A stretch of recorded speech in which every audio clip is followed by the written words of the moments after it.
நம்முடைய பிதாவாகி தேவனாலும் கர்த்தராய் இயேசு கிறிஸ்துனாலும் உங்களுக்கு கிருபையும் இரக்கமும் சமாதானமும் உண்டாவதாக. அதிகால வேளையிலே ஒரு வேத பகுதியை நாம் தியானித்து ஜெபிப்போம்.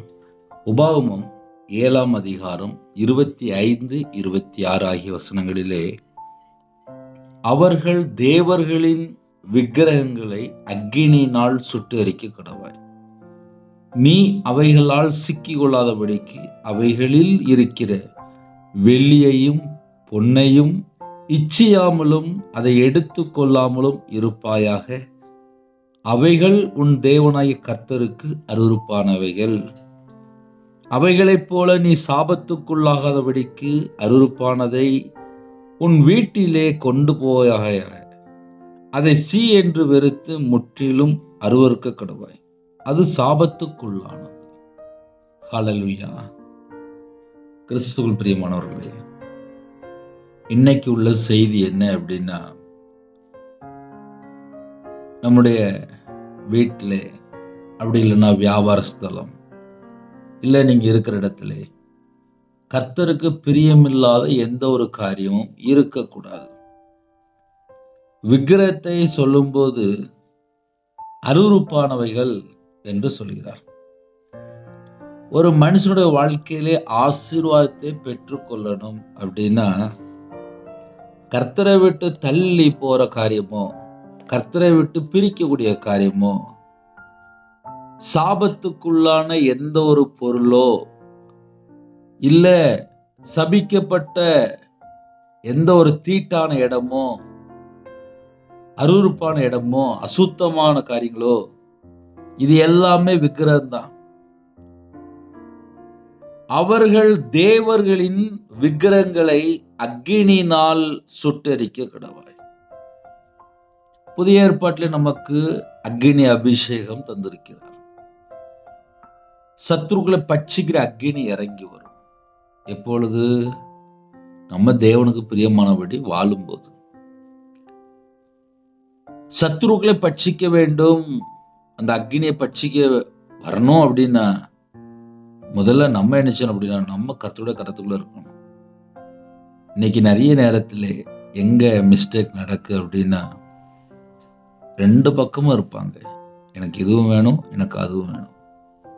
ஆக மொத்தம் பார்த்தா ஆசீர்வாதத்தை பெற்றுக்கொள்ள முடியாமல் புலம்பி தவிப்பாங்க. சில குடும்பத்தில் என்ன நடக்கும் அப்படின்னா,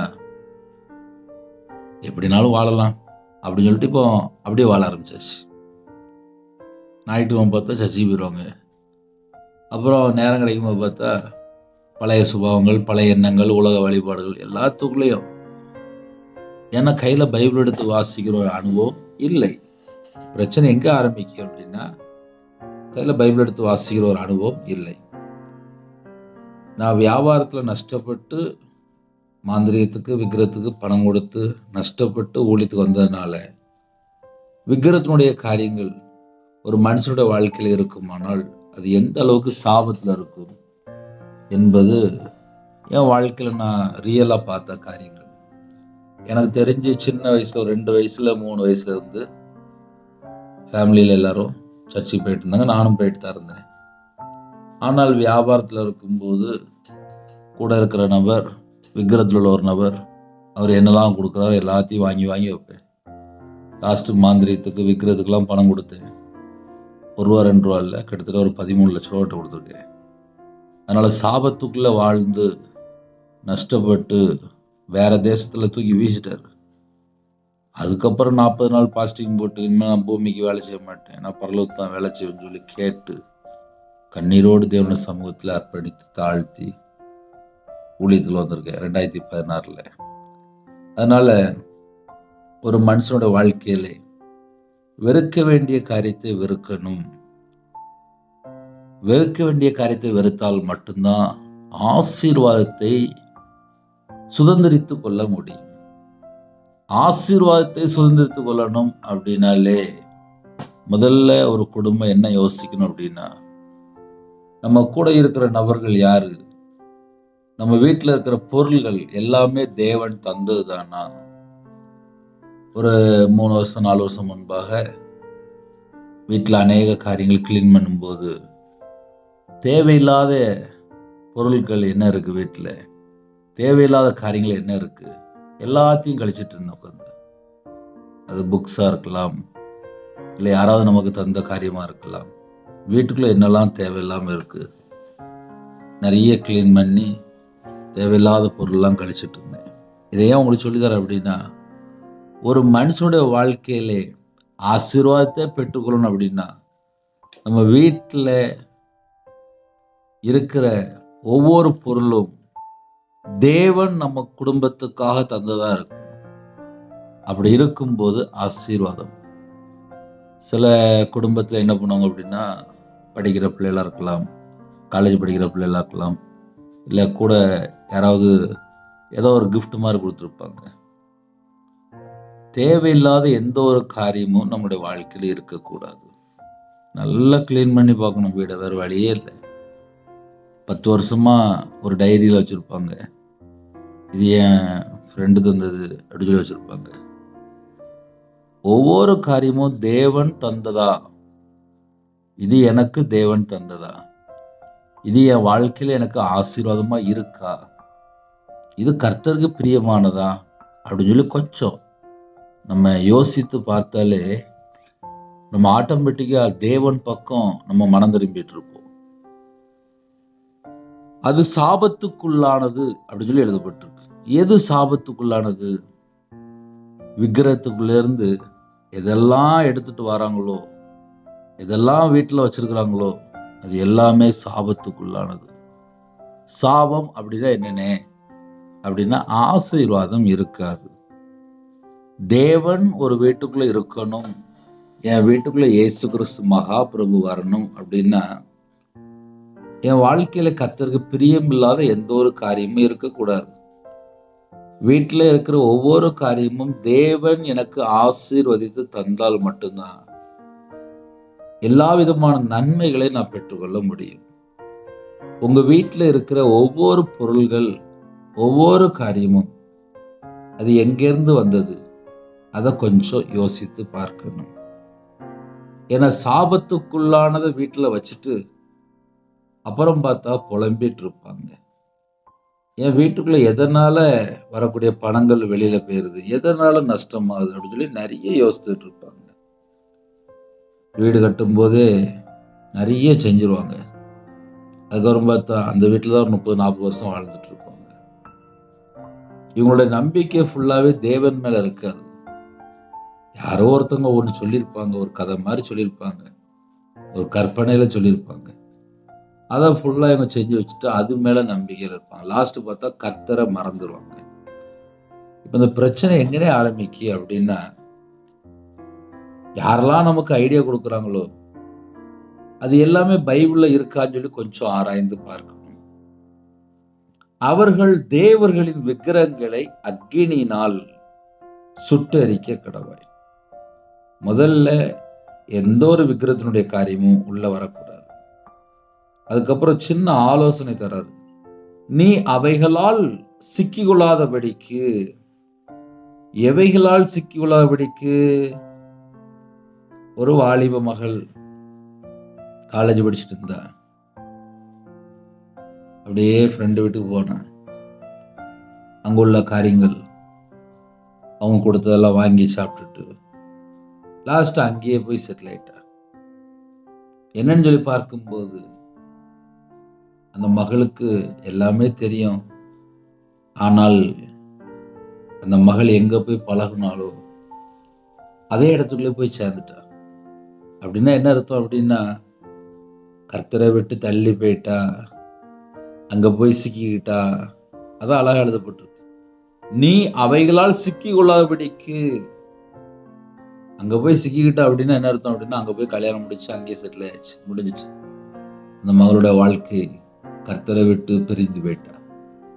ஆலயத்துக்கு போற மகள் தான், ஆனால் அவ பழகுன இடம் அப்படிப்பட்ட இடம். அங்க போய் சிக்கிக்கிட்ட. நீ அவைகளால் சிக்கி கொள்ளாதபடிக்கு அவைகளில் இருக்கிற வெள்ளியையும் பொன்னையும் இச்சியாமலும் அதை எடுத்து கொள்ளாமலும் இருப்பாயாக. அவைகளில் இருக்கிற, அது முதல் பாயிண்ட். அதை விட்டுறக்கூடாது. அவைகளில் இருக்கிற அது எதுனாலும் சரி, எக்ஸாம்பிளுக்கு தான் வெள்ளி, பொண்ணு. அவைகளில் இருக்கிற அப்படின்னா சின்ன சின்ன காரியம் கூட. ஒரு விக்கிரகத்துல என்னெல்லாம் இருக்கோ அதுல சின்ன சின்ன காரியம் கூட. அவைகளில் இருக்கிற ஒரு வெள்ளியையும் ஒரு பொன்னையும் இச்சியாமலும் அதை எடுத்து கொள்ளாமலும் இருப்பாயாக. ஒரு பேப்பரா கூட இருக்கலாம், ஒரு அட்டையா இருக்கலாம், எதுனாலும் சரி. அவைகளில் இருக்கிற அப்படின்னாலே அந்த இடத்துக்குள்ள இருக்கிற, விக்கிரகத்துக்குள்ள இருக்கிற, அவைகளில் இருக்கிற, அதை எடுத்தாச்சு என்னென்ன ஆகும் அப்படின்னா சிக்கி கொள்வாங்களாம். அப்புறம் சிறையிருப்புக்குள்ள போயிடுவாங்க. அப்புறம் தேவனுடைய கோபத்துக்குள்ள போயிடுவாங்க, தேவனுடைய தண்டனைக்குள்ள போயிடுவாங்க. அதை நம்ம எப்படி சொன்னா புரியும் அப்படின்னா, கடையில போய் நீங்க ஒரு செல்போன் காசு கொடுத்து வாங்குறீங்க, வீட்டில் ஒரு பொருளை காசு கொடுத்து வாங்குறீங்க. அதை நீங்க வீட்டில் யூஸ் பண்ணும்போது உங்களுக்கு அவ்வளவு சந்தோஷமா இருக்கும். ஏன்னா நீங்க பணம் கொடுத்து வாங்கி அந்த பொருளை யூஸ் பண்றீங்க. ஆவிக்குரிய வாழ்க்கையிலே நான் பரலோகத்துல தேவன்ட்ட இருந்து ஆசீர்வாதங்களை பெற்றுக்கொள்ளணும் அப்படின்னா, என் வீட்டுக்குள்ள இருக்கிற ஒவ்வொரு காரியமும் கர்த்தர் எனக்கு தந்ததாக இருக்கணும். நான் வியாபாரத்தில் இருக்கும்போது என் கூட இருக்கிற நபர், அவர் எதை கொடுத்தாலும் நான் வாங்கி உள்ள வச்சுடுவேன். அது லாஸ்ட் பார்த்தா என்னோட வாழ்க்கையில நான் சாபத்துக்குள்ள சிக்கினதுக்கு அப்புறம் எங்கெல்லாம் மிஸ்டேக் நடந்துச்சு அப்படி சொல்லி சர்ச்சில் போய் ஜெபம் பண்ணி தேவனோட சமூகத்தில் காத்திருக்க ஆரம்பிச்சதுக்கு அப்புறம் ஒவ்வொன்றா ஆவியானவர் கற்றுக் கொடுக்க ஆரம்பிச்சார். நான் வியாபாரத்தில் என்னெல்லாம் பண்ணியிருக்கேன் அப்படின்னு சொல்லி. எங்க அப்பாவுடைய அந்த செத்த போட்டோ வச்சிருந்தேன். நம்பிக்கை என்ன அப்படின்னா, எங்க அப்பா போட்டோ வச்சா கடை நல்லா இருக்கும் அப்படின்னு சொல்லி எனக்கு ஒருத்தர் ஐடியா கொடுத்தாரு. அந்த போட்டோ வச்ச உடனே 15 நாள்ல கடை காணாம போயிட்டு. இப்படி நம்ம நிறைய சொல்லலாம். தேவனுக்கு முதலிடம் கொடுக்காமல், தேவனோட வார்த்தைக்கு செவி கொடுக்காமல் எதெல்லாம் செய்யறோமோ அது எல்லாமே ஆசீர்வாதம் இருக்காது. நீ அவைகளில் சிக்கி கொள்ளாதபடிக்கு. ஒரு மனுஷன் சிக்கி கொள்ற காரியம் எது அப்படின்னு சொல்லி கொஞ்சம் யோசித்து பார்க்கணும். அவைகளில் இருக்கிற வெள்ளியையும் பொன்னையும் இச்சையாமலும். ஒரு இச்சை வந்துட்டு அப்படின்னாலே நஷ்டம் வந்துட்டுன்னு அர்த்தம். விக்கிரத்துக்குள்ள ஒரு சின்ன காரியத்தை போய் ஆசைப்பட்டாலும் இச்சித்தாலும் அடுத்தாப்புல பெரிய நஷ்டம் காத்திருக்குன்னு அர்த்தம். அதை எடுத்து கொள்ளாமலும் இருப்பாயாக. அதை போய் தூக்கிட்டு வந்துருவாங்க. இது நல்லா இருக்குல்ல, இதை நான் என் வீட்டில் போய் வச்சுக்கிட்டுறேனே, இதனால என்ன தப்பு அப்படின்னு சொல்லிட்டு வீட்டில் உணர்ந்து வச்சிருப்பாங்க. அப்படி ஏதாவது ஒரு சின்ன ஒரு இச்சை வந்துச்சு, ஏதாவது எடுத்துக்கொண்டால் அது தேவனுக்கு அருவருப்பானவைகள்.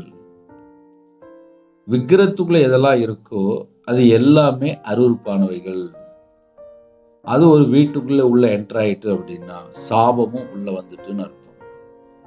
ஏன்னா அருவருப்பான ஒரு காரியங்கள் வீட்டுக்குள்ள வரும்போது அது சாபத்துக்குள்ள போயிடும். அவைகளைப் போல நீ சாபத்துக்குள்ளாகாதபடிக்கு அருவருப்பானதை உன் வீட்டிலே கொண்டு போகாயாக. அழகா சொல்லிதராரு. அங்குள்ள பொருளை வீட்டுக்குள்ள கொண்டு போகாத அப்படிங்கிறது. உன் வீடு ஃபுல்லா சாபமாயிரும் அப்படிங்கிறது. உன் வீடுல அருவருப்பான காரியத்தை கொண்டு போகாத அப்படிங்கிறது. அதை சீ என்று வெறுத்து முற்றிலும் அருவருக்க கடவாய். சீன்னு சொல்லி வெறுக்கணுமா? எதை? விக்கிரத்துக்குள்ள காரியத்தை. இந்த 2 வசனத்துக்கு அர்த்தம் அதுதான். அதனால காலவெளியில நான் ஜெபம் பண்ணி முடிக்க போறேன். ஒரு வீடு ஆசீர்வாதமா இருக்கணும் அப்படின்னா உங்க வீட்டுல இருக்கிற பொருள்கள், உங்களுடைய எண்ணங்கள், சிந்தனைகள் எல்லாமே செக் பண்ணி பார்க்கணும். ஆசீர்வாதம் வேணுமா? வீட்டுல என்னெல்லாம் இருக்கு, ட்ரெஸ்ஸு எதுனாலும் சரி, பாத்திரமா எல்லாமே செக் பண்ணி பாருங்க. இது எல்லாமே உங்களுக்கு தேவன் தந்த காரியமா? விக்கிரத்துக்குள்ள எந்த ஒரு காரியமும் வீட்டுக்குள்ள என்ட்ராச்சு அப்படின்னா சாபத்துக்குள்ள போயிடும். அவைகளைப் போல நீ சாபத்துக்குள்ளாகாதபடிக்கு அருவருப்பானதை உன் வீட்டிலே கொண்டு போகாயாக. நான் சொல்றது எத்தனை பேருக்கு புரியுது?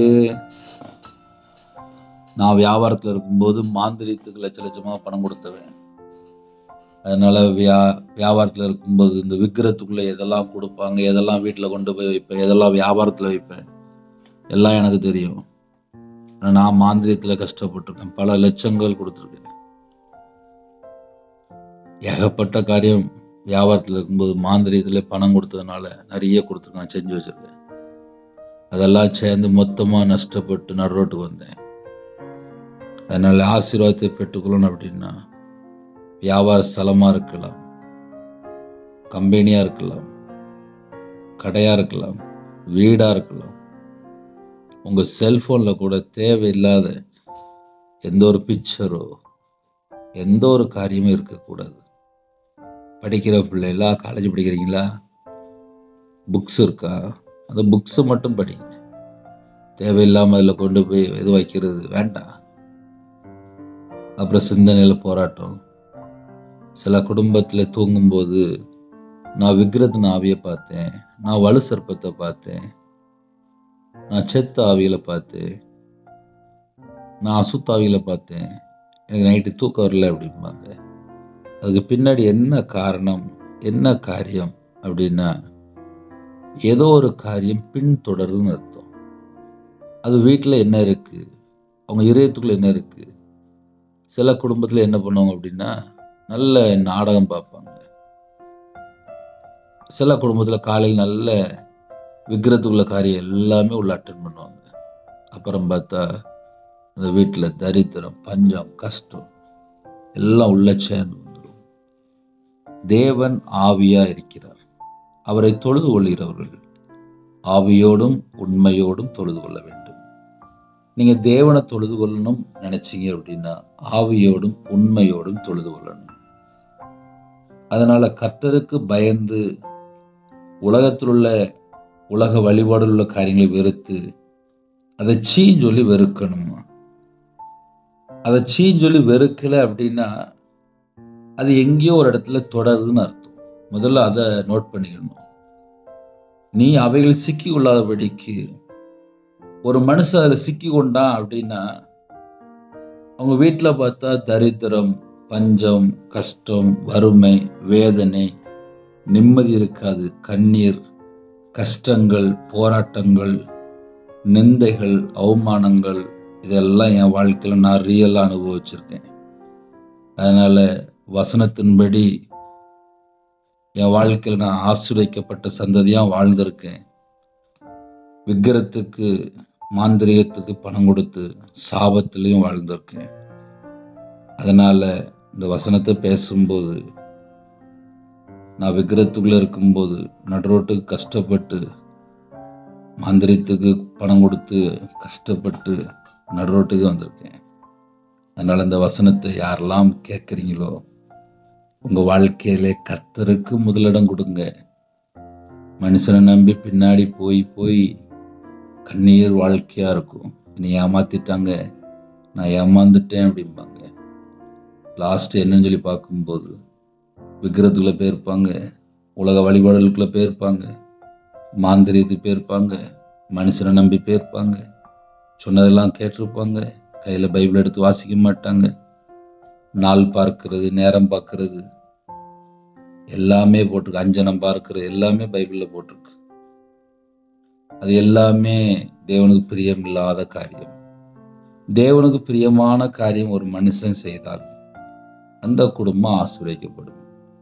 அதனால ஜெபிக்கிற கர்த்தருடைய பிள்ளைகள் வசனத்தை கேட்டு உங்க வாழ்க்கையை கிளீன் பண்ணி சுத்திகரித்து உங்க வீட்டில் இருக்கிற ஒரு பொருள் எல்லாத்தையும் டெஸ்ட் பண்ணி சுத்திகரித்து தேவனுக்கு பிரியமான பொருள் 10 பொருள் வீட்டில் இருந்தாலும் போதும். 1000 பொருளை வைக்கணும் அவசியம் இல்லை. வீட்டில் வசனம் போர்டு இருக்கா, கரெக்டு. கர்த்தருடைய வார்த்தை இருக்கா, கரெக்டு. இருக்கிற இடத்துல முழங்கால் போட்டு ஜெபம் பண்ணுறதுக்கு வீடு பரிசுத்தமாக இருக்கா, காலையில் முழங்கால் போட்டு ஜெபம் பண்ணுங்க. கர்த்தர் ஆசீர்வதிப்பார். தேவனுடைய வார்த்தைக்கு கீழ்ப்படிங்க. காலையில கையில பைபிள் எடுத்து வாசிங்க. செல்போன் ரொம்ப பார்க்க வேண்டாம், நேரத்தை வேஸ்ட் பண்ணுது. கர்த்தரை விட்டு பிரிக்கக்கூடிய காரியம், அது செல்போன் இருந்தாலும் சரி, எதுவாக இருந்தாலும் சரி, எல்லாத்தையுமே ஒதுக்கி வைங்க. ஜெபிப்போமா? கண்களை மூடி நாம் ஜெபம் செய்வோம். கிருபை மகிமை இந்த பரிசுத்தமுள்ள நல்ல பிதாவே, நன்றியோடு துதிக்கிறோம் சொல்கிறோம்ப்பா. கொடுக்கப்பட்ட வார்த்தைக்கு ஸ்தோத்திரம். எங்க வாழ்க்கையிலே தேவனுக்கு முதலிடம் கொடுக்கணும். கர்த்தரை விட்டு பிரிக்கக்கூடிய காரியங்கள் எங்களுக்கு வேண்டாம்ப்பா. இந்த செய்தியை கேட்டு அவங்க வீட்டில் உள்ள காரியங்கள், வியாபாரத்தில் உள்ள காரியங்கள், கர்த்தருக்கு பிரியம் இல்லாமல் எந்த ஒரு காரியமும் இருக்கக்கூடாதுப்பா. நாங்க தேவனுக்கு பிரியமான பிள்ளைகளா இருக்கணும். உம்முடைய சத்தத்துக்கு செவி கொடுக்கிற பிள்ளைகளா இருக்கணும். உம்முடைய வார்த்தைக்கு கீழ்ப்படுகிற பிள்ளைகளா இருக்கணும். எங்களை பரிசுத்தப்படுத்தி உம்முடைய கிருபையால் நிரப்பி, உம்முடைய வல்லமையால் நிரப்பி, உம்முடைய பிரசன்னத்தினால் மூடி ஆசீர்வதிங்க. கிருபையால் நிரப்புங்க, பரிசுத்தத்தால் நிரப்புங்க, அக்னி அபிஷேகத்தால் நிரப்புங்க, புதிய எண்ணெயால் அபிஷேகம் பண்ணுங்க. கிருபையின் வரலால் நிரப்புங்க, ஞான வரலால் நிரப்புங்க, தீர்க்க தரிசனம் வரலால் நிரப்புங்க. ஜெப அபிஷேகம் தாங்க, தியானிக்கிற அபிஷேகம் தாங்க, துதிக்கிற அபிஷேகம் தாங்க. கர்த்தருடைய சத்தத்துக்கு செவி கொடுக்கணும். கர்த்தர் மனம் இறங்குங்க. எத்தனையோ குடும்பத்துல தாழ்த்துறாங்கப்பா. சில குடும்பத்துல கர்த்தருக்கு பிரியமில்லாத சில பொருள்கள் வீட்டுல இருக்கு. ஆவியானவர் உணர்த்தினீங்க. அது எல்லாவற்றையும் சீ என்று வெறுத்து, அது எல்லாவற்றையும் எடுத்து போட கர்த்தர் கிருபை செய்யுங்க.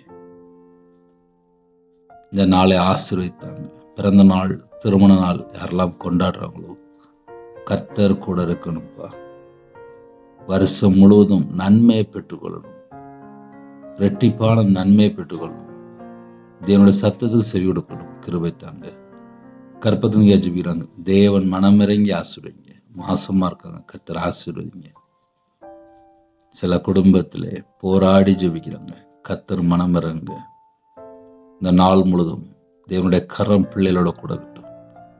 பரிசுத்த ஆவியானவர் பிள்ளைகளை வழி நடத்துங்க. கர்த்தருடைய ஆவியானவர் எங்கேயோ அங்கு விடுதலை உண்டு.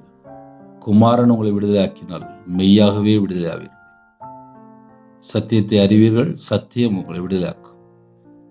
இந்த நாளிலும் அப்பிரயோஜனமான ஊழியக்காரன்பா, எங்களோட நம்பிக்கை வானத்தையும் பூமியை உண்டாக்கின கர்த்தர் மேல இருக்கணும்ப்பா. அப்படிப்பட்ட நம்பிக்கை எங்களுக்கு வேணும்ப்பா.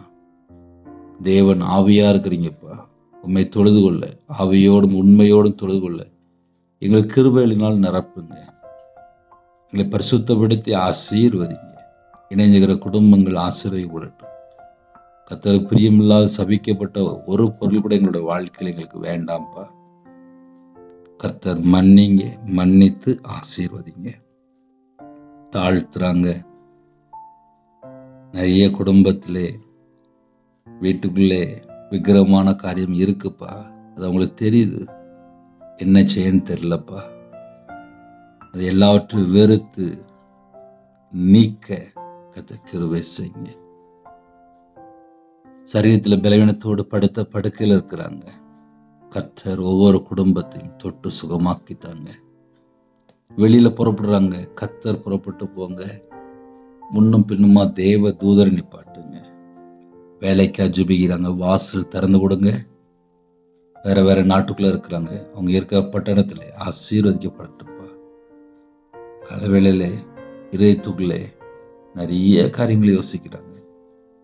கடன் பிரச்சனை, குடும்ப பிரச்சனை, வாழ்க்கையே பிரச்சனைன்னு சொல்லி யோசிக்கிறாங்கப்பா. தேவனால் எல்லாம் கூடும், மனுஷனால கூடாது. எங்க நம்பிக்கை கர்த்தர் மேல இருக்கும்போது எங்க வாழ்க்கை முழுவதுமே மாறும். நாங்க கர்த்தரை நம்பி வாழக்கூடிய பிள்ளைகளா மாறணும். கர்த்தரை நம்புகிறவனோ செழிப்பான். உண்மையுள்ள மனுஷன் பரிபூர்ணமான ஆசீர்வாதத்தை பெறுவான். நீதிமான் சிரசின் மேல் ஆசீர்வாதம் தங்கி இருக்கு. என் நாமத்து நிமித்தம் எதை கேட்டாலும் என்று சொன்னீங்க. கர்த்தர் பிள்ளைகளை ஆசீர்வதிங்க. அப்பத்தின் தண்ணீரை ஆசீர்வதிங்க. கையின் கிரியில் ஆசீர்வதிங்க. சிரசின் மேல் ஆசீர்வாதம் வைங்க. கிறிஸ்துவுக்குள் ஆவிக்குரிய உன்னத மண்டலங்களில் சகல விதமான ஆசீர்வாதங்களினாலும் நிரப்பி இருக்கிறீங்கப்பா. அதை சுதந்திரித்துக் கொள்ள நாங்க கிறிஸ்துவுக்குள்ள வரணும். கர்த்தருடைய வார்த்தையில் நிலைத்திருக்கணும். அப்படிப்பட்ட கிருபைகளை தாங்க. ஆவிக்குரிய வாழ்க்கையில வளர கிருபைகளை தாங்க. மாம்ச கிரியைகள் அழிக்கப்படட்டும், ஜென்ம சுபாவங்கள் அழிக்கப்படட்டும். பாவத்துக்கு செத்து நீதிக்கு பிழைத்திருக்க வேண்டும். அப்படிப்பட்ட கிருபைகளை தாங்க. எல்லா குடும்பத்தையும் கர்த்தர் சந்திங்க. எல்லா தேசத்துல ஜனங்களையும் கர்த்தர் சந்திங்க. இந்த நாளை எங்களுக்கு ஆசீர்வதித்து தாங்க. அப்பிரயோஜனமான ஊழியக்காரன்பா கர்த்தர் பொறுப்படுத்துங்க. சிறுபிள்ளைகள் முதல் கொண்டு முதியோர் வரை எல்லாரையும் ஆசீர்வதிங்க. ஹாஸ்டல்ல இருக்காங்க, ஹோம்ல இருக்காங்க, முதியோர் இல்லத்துல இருக்காங்க, கணவரால் கைவிடப்பட்ட நிலைமையில இருக்காங்க, விதவையா இருக்காங்க, திக்கற்ற பிள்ளையா இருக்காங்க, ஏழை எளிய ஜனமா இருக்காங்க, நிறைய கடன் பிரச்சனைல இருக்காங்க, சொல்ல முடியாத அளவுக்கு கண்ணீர் வாழ்க்கையா இருக்கு, துக்கமா இருக்கு. இவை எல்லாவற்றையும் நீக்கி உங்க பிள்ளைகளோட வாழ்க்கையில சமாதானத்தை தாங்க, சந்தோஷத்தை தாங்க, மகிழ்ச்சியை தாங்க. ஒவ்வொரு குடும்பமும் ஆசீர்வதிக்கப்படணும். எங்க வீட்டுக்குள்ளே கர்த்தர் உலாவணும். எங்க இருதயத்துக்குள்ளே கர்த்தர் உலாவணும்.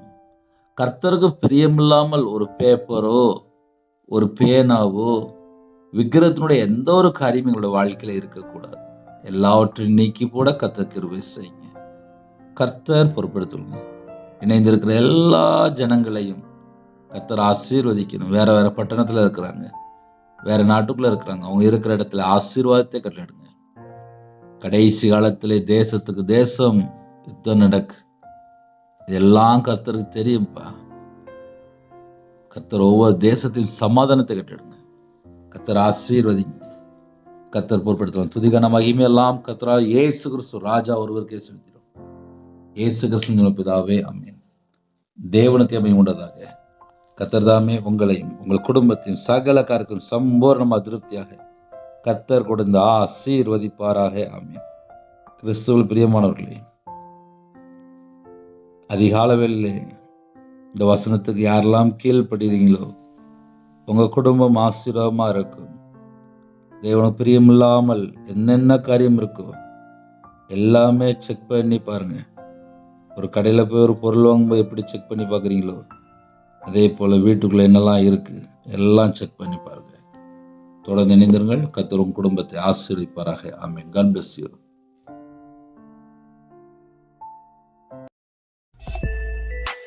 Thanks for watching.